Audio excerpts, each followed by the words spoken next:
भारत में कोरोना के मामले एक बार फिर से बढ़ने लगे हैं। आपको बता दें कि पिछले 24 घंटे में 24 लोगों की कोरोना से मौत की खबर भी सामने आई है। हालांकि रिकवरी रेट 98.7% तक बढ़ चुका है, लेकिन एक्टिव केस भी तेजी से बढ़ने लगे हैं। क्या वजह है? क्या भारत में चौथी लहर की आहट है? और आखिर केस इतनी तेजी से क्यों बढ़ रहे हैं, इसी पर बातचीत करेंगे। हमारे साथ एलएनजेपी हॉस्पिटल के एमडी डॉक्टर सुरेश कुमार जी जुड़े हुए हैं। सुरेश जी, स्वागत है आपका पंजाब केसरी ग्रुप में। Thank you sir. जी डॉक्टर साहब, कैसे माना जाए, क्योंकि हम लोग सोच रहे थे कि केसेस धीरे धीरे खत्म हो जाएंगे। लोग डोज भी लगा रहे हैं। लेकिन सर, केस जिस तरह से बढ़ने लगे हैं, क्या कोई चिंता की बात है? इसे कैसे देखा जाए? हमने देखा कि एक हफ्ते से जी। महाराष्ट्र में, कुछ साउदर्न स्टेट्स में और दिल्ली में भी अब थोड़े से मामले बढ़े हैं। जो पॉजिटिविटी रेट है, पहले जो कि 1% आ गई थी और बीच में 1 और 2 के बीच में जी। जो संक्रमण का दर है, पॉजिटिविटी रेट चल रही थी, अभी वो 2 से ऊपर आ गई है। आपने देखा होगा कि पिछले 2-3 दिन से जो केसेस में इजाफा हुआ है और 500 से ज्यादा केसेस दिल्ली में आ रहे हैं 2 दिन से। तो निश्चित रूप से हमें ज़्यादा सावधान रहना होगा। हमें ज़्यादा जो कोविड के गाइडलाइंस हैं उसको हम्म। फॉलो करना होगा। और हमने देखा है कि अब सब लोगों को ये लगने लग गया है कि मास्क नहीं लगा रहे हैं, लापरवाह हो गए हैं और वो मान के चल रहे हैं कि हमें वैक्सीन मिल गया और अब हमें कुछ नहीं होगा। ऐसा नहीं है। लोगों को अभी भी कोविड गाइडलाइंस का पालन करना चाहिए, अन्यथा जो संक्रमण का रेट है वो बढ़ेगा। और हमने देखा है कि अब सारे स्कूल, कॉलेज, हॉस्पिटल्स में जिस तरह से पेशेंट्स आ रहे हैं, तो हमें ज़्यादा से ज़्यादा जो है ध्यान देना पड़ेगा वैक्सीनेशन पर, बचाव पर और कोविड के जो गाइडलाइंस हैं उस पर। जी सर, 99 दिन बाद जो कोविड केसेस हैं 7,000 के पार हुए हैं, और कई राज्यों में, जैसे कि आपने भी कहा कि दिल्ली, केरल, महाराष्ट्र, हरियाणा के अंदर भी, कर्नाटक के अंदर भी केसेस अब बढ़े हैं।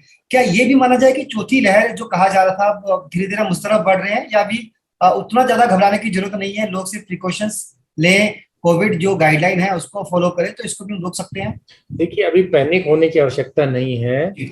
हमें ज़्यादा सर्विलेंस की आवश्यकता है, ज़्यादा टेस्टिंग की आवश्यकता है। और इसके साथ साथ हम ये नहीं कह सकते कि ये फोर्थ वेव की तरफ हम बढ़ रहे हैं। अभी कहना बहुत जल्दबाजी होगी, धन्यवाद। बहुत क्योंकि अभी जो केसेस आ रहे हैं वो आइसोलेटेड केसेस हैं, स्पोरेडिक केसेस हैं। और बहुत ज़्यादा जब संक्रमण होता है तब हम कहते हैं कि कोई लहर आ गई। अभी वो स्थिति नहीं है। चौथी लहर के बारे में तो अभी कहना मुश्किल है, क्योंकि चौथी लहर का जो जो एपिडेमियोलॉजिकल जो ट्रेंड्स हैं, जो स्टडीज हैं, वो अभी फोर्थ वेव की तरफ इशारा नहीं कर रही है। जी सर, आपने भी कहा कि कोविड को लेकर जो लोगों का रवैया है वो लापरवाही भरा हो गया है। लोग उतना ज्यादा सीरियसली नहीं ले रहे इसको। लोगों को लगता है कि वैक्सीनेशन उन्होंने करा लिया है, तो ऐसे में अब डरने की जरूरत नहीं है। सर, इसके साथ साथ ये भी है कि ओमिक्रॉन के 5 सब एलिलिएज हैं जिनमें हल्का अंतर है। तो क्या नए म्यूटेंट्स की वजह से तो कोई बड़ा उछाल नहीं हो रहा? उससे सर हम क्या लोग क्या समझे, क्या सीखें? देखिए, ओमिक्रॉन के जो सब वेरिएंट्स हैं, जो जब भी वायरस वातावरण में होता है, कम्युनिटी में होता है, किसी भी कंट्री में होता है, तो वो नेचुरल जो उसका वायरस का अपने एग्जिस्टेंस के लिए वो उसमें तब्दीली होना जरूरी है। अदरवाइज तो वायरस डेड हो जाएगा। और उसमें कंटिन्यूअस जब चेंज होते हैं तो जिसको म्यूटेशन कहते हैं, म्यूटेशन के भी सब वेरिएंट अब आ गए हैं। हमारे यहाँ लोकनायक में भी सब वेरिएंट हमें देखने को मिले। और ज्यादातर जो वेरिएंट थे वो सिर्फ ओमिक्रॉन के ही वेरिएंट थे। कोई नया वायरस में म्यूटेशन देखने को नहीं मिला। जी। इसके साथ साथ जो केसेस अभी, जो भी पेशेंट हमारे यहाँ एडमिट हो रहे हैं, हम सभी का वो कर रहे हैं जीन सीक्वेंसिंग। तो उससे ये पता चला कि जो वायरस का जो स्वरूप है, वायरस में जो बदलाव आ रहे हैं वो देखने को मिल रहे हैं।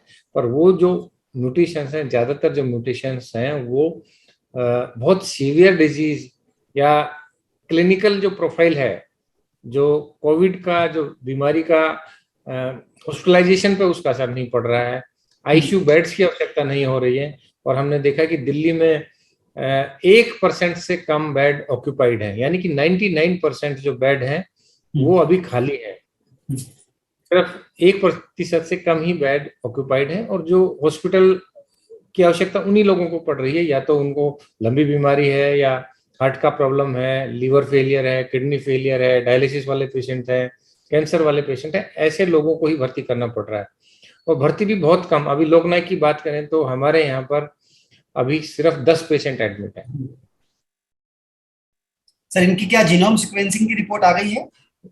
अभी जो हमारे पास 2 या 3 दिन में एडमिट हुए हैं उनका हमने भेजा हुआ है। जो पहले 1 हफ्ते पहले जो पेशेंट आए थे उनका जीन सीक्वेंसिंग हमारे पास आ गया, और सारे के सारे ओमिक्रॉन वाले ही केसेस हैं। कोई नया वेरिएंट उनमें देखने को हमें नहीं मिला। डॉक्टर साहब आप कह रहे हैं कि बहुत ज्यादा घबराने की जरूरत नहीं है, लेकिन रिपोर्ट ये कहती है कि पिछले 24 घंटे में करीब 24 लोगों की कोविड से डेथ हुई है, जबकि इससे एक दिन पहले पूरे सिर्फ कंट्री 8 लोगों की मौत हुई थी। वो पूरे कंट्री में है, हाँ पूरे जी। देश में है। हाँ जी। और जो ज्यादातर जो केसेस जो डेथ वाले हैं ये वही हैं, जैसे मैंने बताया कि जैसे कैंसर का पेशेंट है, डायलिसिस का पेशेंट है, किसी को टीबी है, या किसी को कोई लंबी बीमारी है जिसकी वजह से उसको प्राइमरी जो इलनेस है उसकी वजह से ज्यादातर केसेस हैं जो डेथ वाले। बिना किसी बीमारी के सिर्फ कोविड की वजह से डेथ हो, ऐसे बहुत कम इसमें केसेस। मतलब जो पहले से किसी खतरनाक बीमारी से जूझ रहे हैं उन लोगों के लिए कोविड खतरनाक है, आप ये कहना चाहते हैं? जी जी जी जी डॉक्टर साहब, सेंट्रल गवर्नमेंट ने राज्यों को भी लेटर लिखा और ये कहा है कि आप अलर्ट रहिए। ये एक चिट्ठी लिखी है, उसमें कहा है कि कोरोना नियमों का पालन करवाइए, इसके साथ टेस्टिंग और ट्रेसिंग पर भी फोकस करने की बात कही है। अभी उतने ज्यादा टेस्ट नहीं हो रहे, जब भी दिल्ली के अंदर 600 से ज्यादा केस सामने आए हैं, महाराष्ट्र में भी केस बढ़ रहे हैं, केरल में भी केस बढ़ रहे हैं, पड़ोसी राज्य हरियाणा हो या फिर कर्नाटक की हम बात करें, यहाँ भी केसेस बढ़ रहे हैं। अगर सर इतनी कम टेस्टिंग में भी इतने ज्यादा पॉजिटिव केस सामने आ रहे हैं, तो क्या आने वाले समय में टेस्टिंग बढ़ेगी तो क्या केस और बढ़ सकते हैं? देखिए, जो टेस्टिंग है हर एक स्टेट जो है आईसीएमआर गाइडलाइन का पालन करते हुए टेस्टिंग होती है। दिल्ली में भी हम बात करें तो दिल्ली में प्रतिदिन 19 से 20 हजार टेस्ट पर डे हो रहे हैं। उसमें आरटीपीसीआर भी है और रेड टेस्ट भी है। तो काफी सारी जो टेस्टिंग हो रही है वो जो आईसीएमआर के डायरेक्शन और दिशा निर्देश है उनके अनुरूप होती है। और निश्चित रूप से जब केसेस बढ़ते हैं तो टेस्टिंग भी ज्यादा रोबस्ट, ज्यादा व्यापक स्तर पर और सभी एरियाज में टेस्टिंग होती है।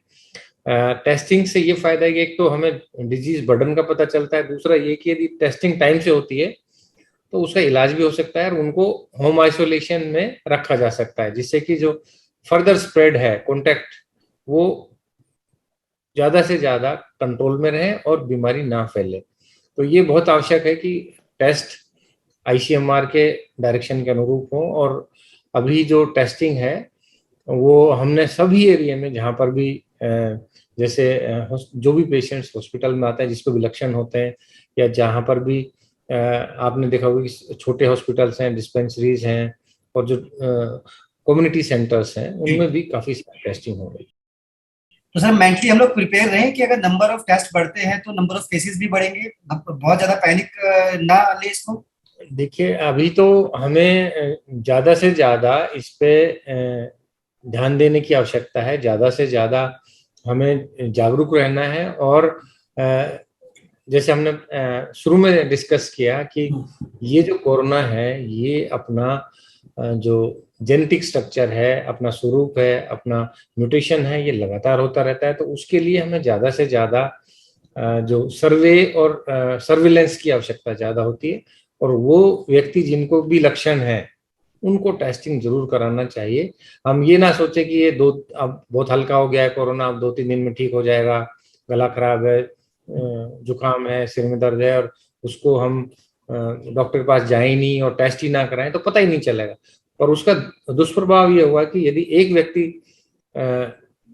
यदि टेस्ट नहीं कराता है तो वो अपने मोहल्ले में, अपने आसपास, अपने घर में, अपने रिश्तेदारों में और अपने सराउंडिंग्स में बीमारी का खतरा निश्चित रूप से पैदा करता है। और हमने ये भी देखा है कि कुछ लोग ये सोचते हैं कि हमने 2 डोज वैक्सीन का पहले ले रखा है, बूस्टर भी लगा लिया है, तो अब तो हम ठीक है, अब हम क्यों टेस्ट कराएं। ऐसा नहीं है।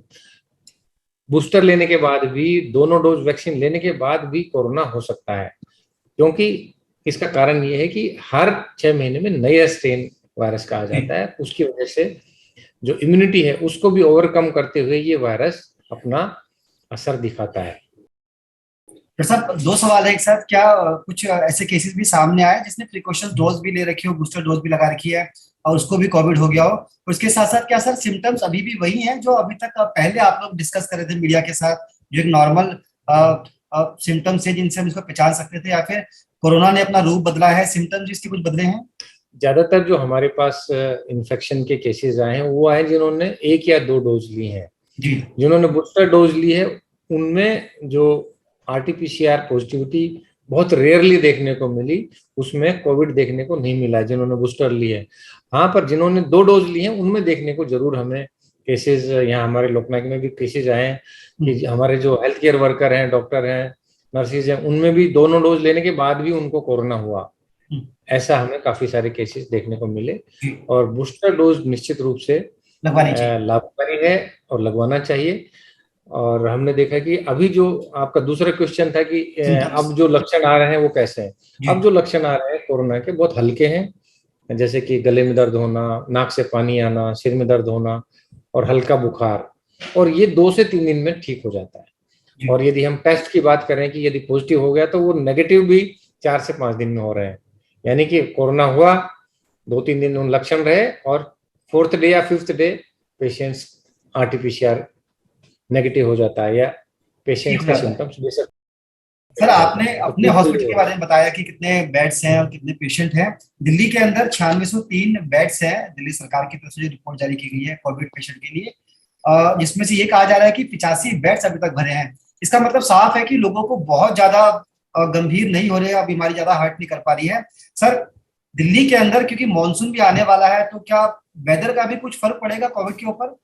देखिए, ये जो वायरस है इसका वेदर पे असर नहीं पड़ता, क्योंकि ये जो वायरस है, ये हमने इसका जो वायरल का जो स्ट्रक्चर है, डायनामिक्स है, और जो इसका जो फैलाव है वातावरण में और कम्युनिटी में, हमने देखा कि ये हमेशा एयरबोर्न है, ड्रॉपलेट इन्फेक्शन से ज्यादा फैलता है, या जहां पर भी ओवर क्राउडिंग है वहां पे ज्यादा फैलता है, जहां पे भी ज्यादा लोग इकट्ठे होते हैं वहां पे ज्यादा होता है।